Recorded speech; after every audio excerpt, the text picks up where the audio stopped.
Good morning. Happy Tuesday. Happy September 16th. Well, I haven't put up a video in a while. So much been going on in the world. So I'm going to try and make one for this morning. I might even make a second one a little bit later today. But the subject of this is once again, everybody's favorite Congresswoman from Georgia, Marjorie Taylor Greene, was published in the Huffington Post. Well, I should say the Huffington Post had an article about it. Now, I'm not really one to put much faith in the Huffington Post, but I prefer to look at several different news sources, left, right, and center, when a particular story comes out. I don't confine myself to one side of the aisle or the other.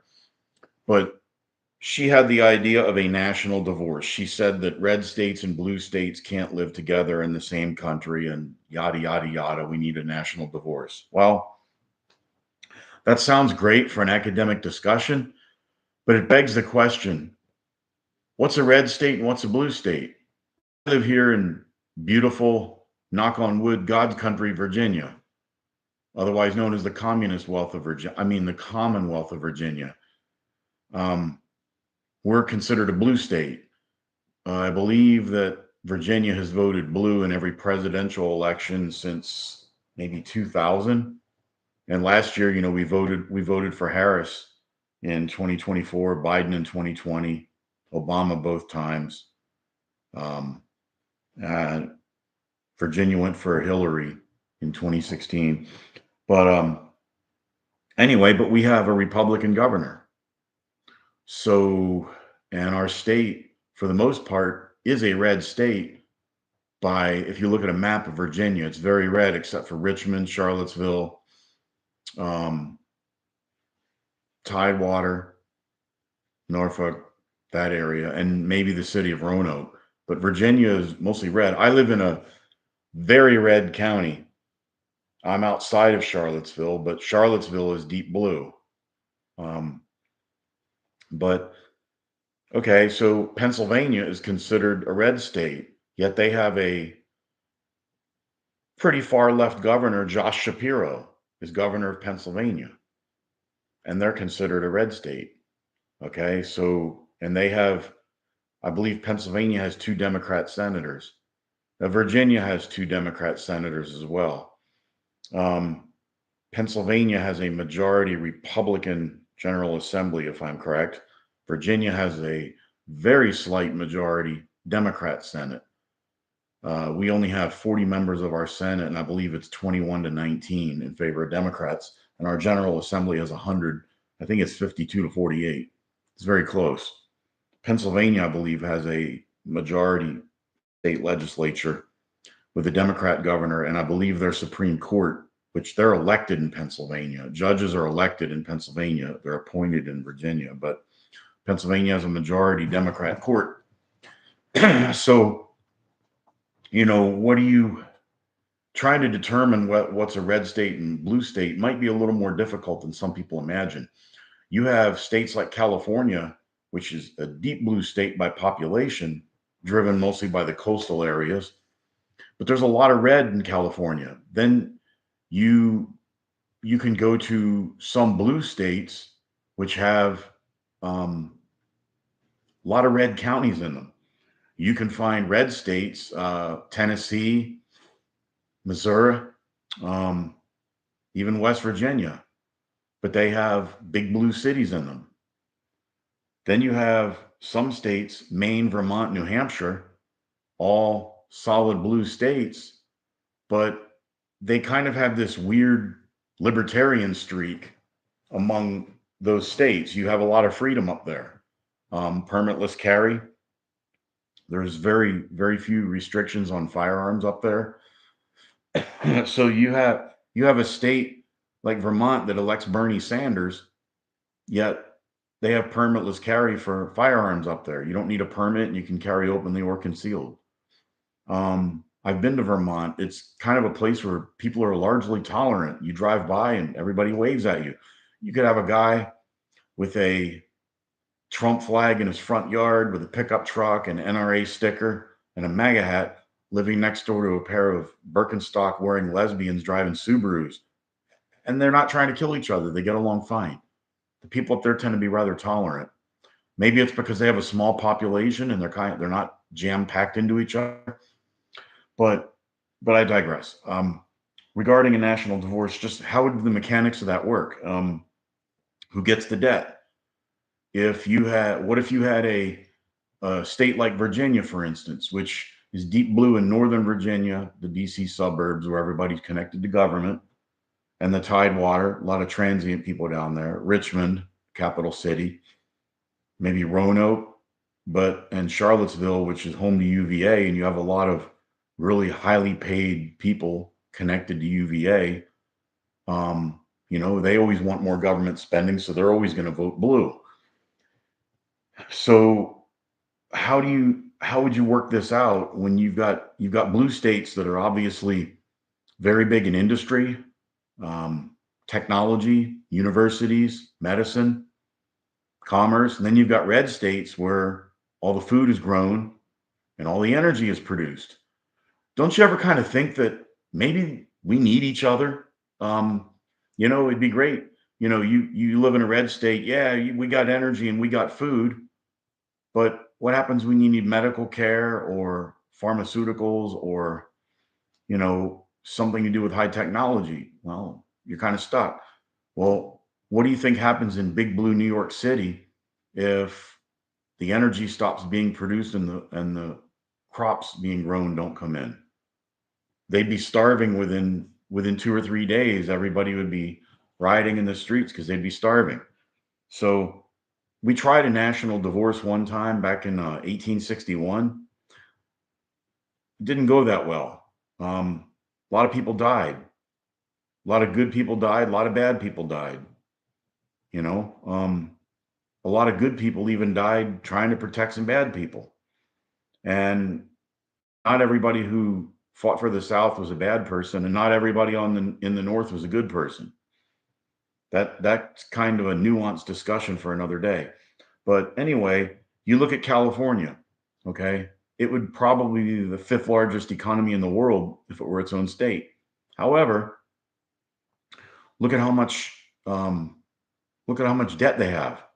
If California would secede from the Union, do they take their share of the debt from them? What about military? You could say the same thing about Texas. There is a Texas secessionist movement where they'd love to be their own country.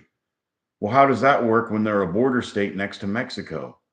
Would they be responsible for patrolling their own border? What do you do if you're I don't know, what would you do about currency? Okay. Would you change the Constitution and allow states to mint their own money? How do you deal if you're a retiree from New York and you live in Florida? How's that supposed to work? Would New York then say, okay, well, you moved out of state, you live in a different country now, and we're not responsible for that? There are so many unanswered questions from this that, you know, if you're, let's say you're a far right, you'll say you're conservative, you're farther to the right than Pat Buchanan and Barry Goldwater, and you live in California. Okay. Let's say you're to the left of Bernie Sanders and you live in Oklahoma. Okay. How's that supposed to work? How does it work? Commerce between states. If you had a national divorce, does that mean that the United States is no more as an entity?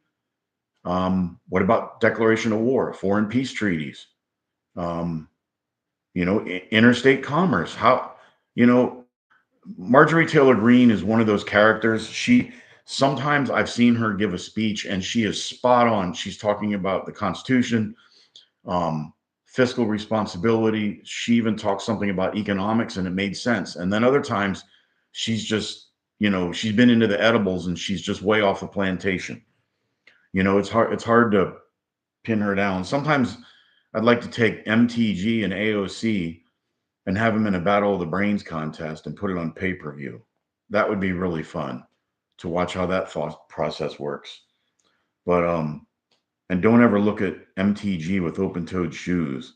Oh, She's not a bad looking woman. I got to say that she cleans up nice, but she was wearing these sandals and it was like, man, she had some serious, like, I don't know, just if you ever see her. Yeah, I mean, I'm not saying I've got Fred Flintstone feet myself, but man, that was a sight. But nevertheless, there are so many unanswered questions of how you go about doing that.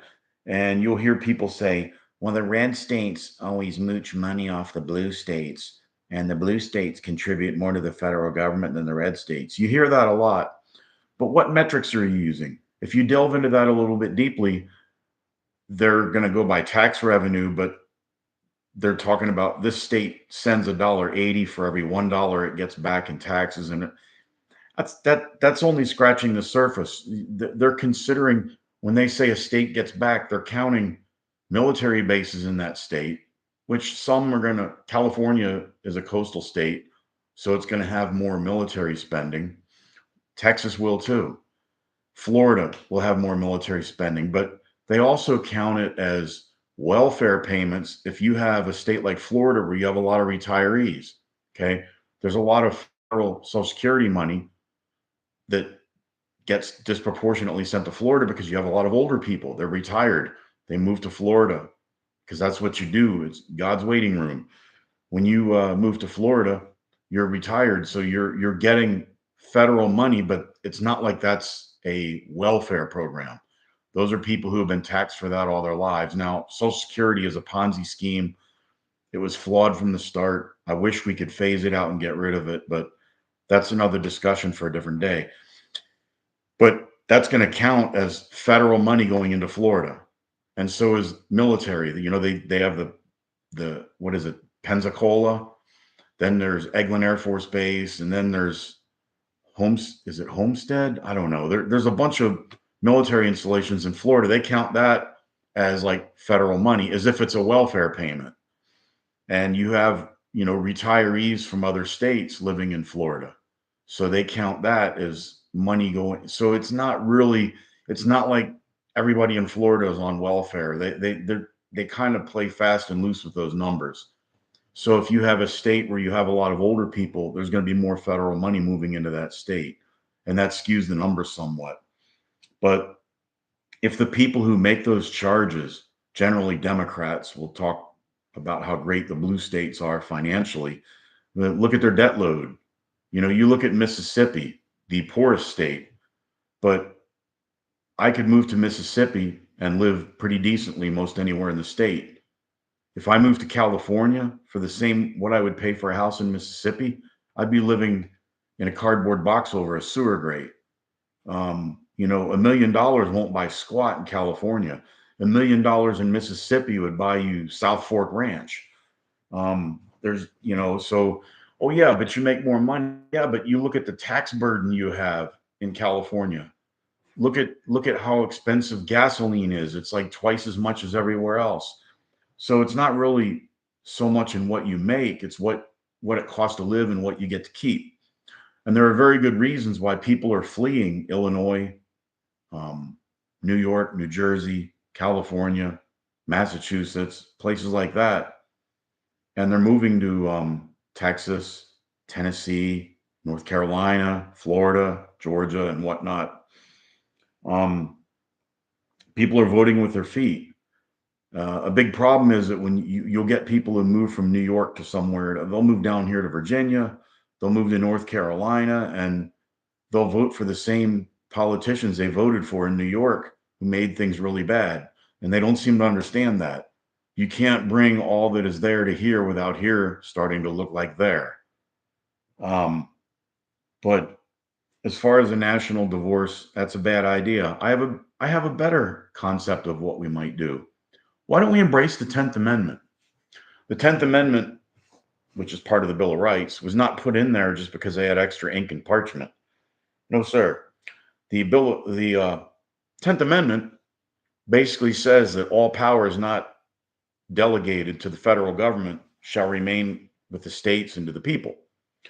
What that means is that if something is not enumerated in Article 1, Section 8 of the U.S. Constitution, then it's supposed to be left to the states and the people.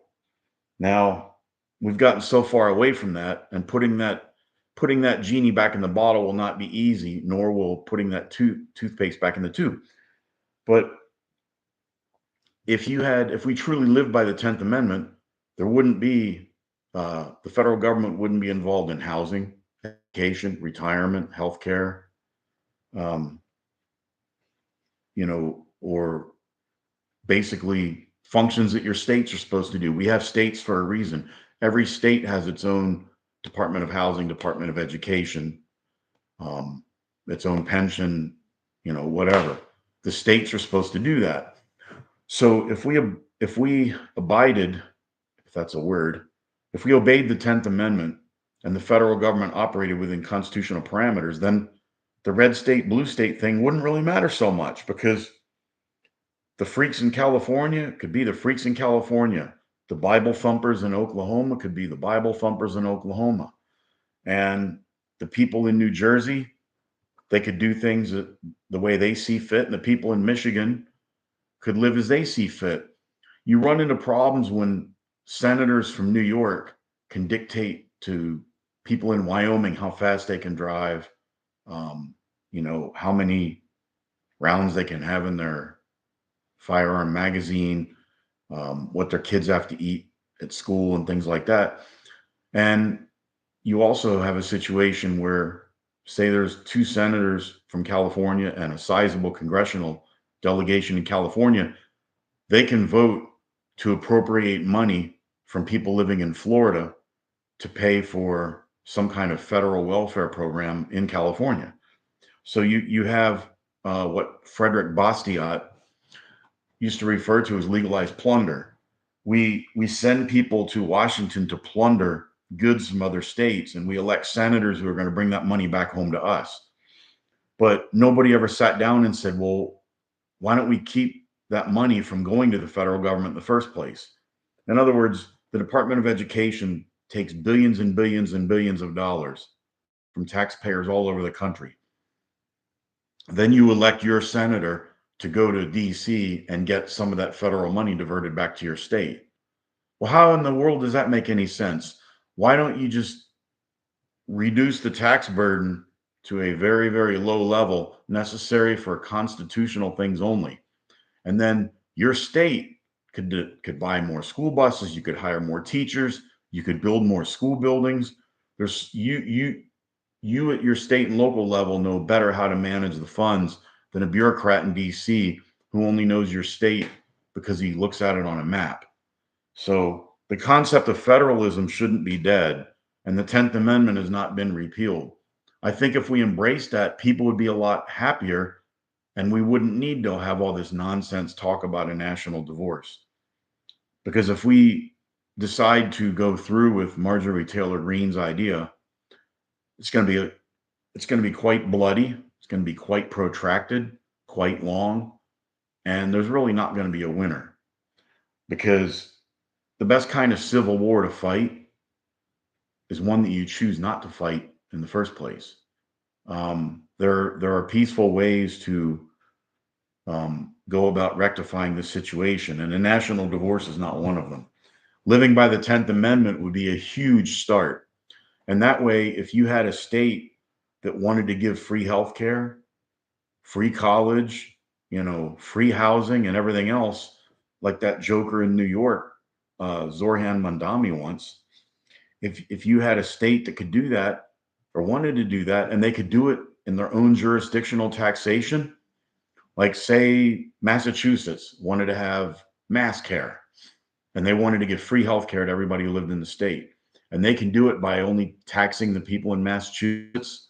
Well, it might be bad economics, but at least it would be constitutionally sound. And the legislature in Massachusetts could not appropriate funds from people in New Jersey in order to do it. So, the concept of federalism, maybe we need to embrace that again, or embrace the 10th Amendment and say, look, if you want to do this in your state and you can do it within your own legislative process, your own governor, your own courts, and you pay for it with your own taxes, then you're held accountable to your voters. The voters are going to be the arbiters of that. You can't just say, oh, well, we're just going to raise taxes really high and then you get to write it off on your federal income tax. That's another thing that they don't talk about with the red state versus blue state. You have a blue state like New York, they get that SALT deduction, which I know Trump tried to cut it out, but you can deduct your state and local, your real estate tax and your state income tax off your federal return. But in Texas, you don't have a state income tax. So basically, the people in Texas are subsidizing the big spenders in New York. You'll never hear that reported on the media. But the thing is so nuanced. There's so many aspects to it. It's like a hydra. It's like a multi-headed hydra. It just with tentacles all over the place. But we need to make things more simple instead of making them more complicated. And I understand the sentiment behind Marjorie Taylor Greene. I understand her frustration. I share it. I can maybe agree with her diagnosis, but I disagree strongly with her cure. And I think she should reconsider that. She's not as dumb as everybody thinks she is. Because I've actually, and the same thing goes with Lauren Boebert from Colorado. Sometimes it's like, what? But then other times I've heard her in an interview and she's obviously quite bright. But I don't know what it is about people when they get in elected office. I don't know if something changes. I don't know. But let's just not have a national divorce because getting custody of the kids, the debt, that kind of agreement isn't going to make anybody happy, because how do you apportion that? Do you do it by population? Do you do it by the size of the state geographically? There's so many questions that I'm not even scratching the surface. But people need to think long and hard about that. But I've gone on long enough. I may put up another video later today, but maybe I won't. But y'all have a great day. Peace be with you.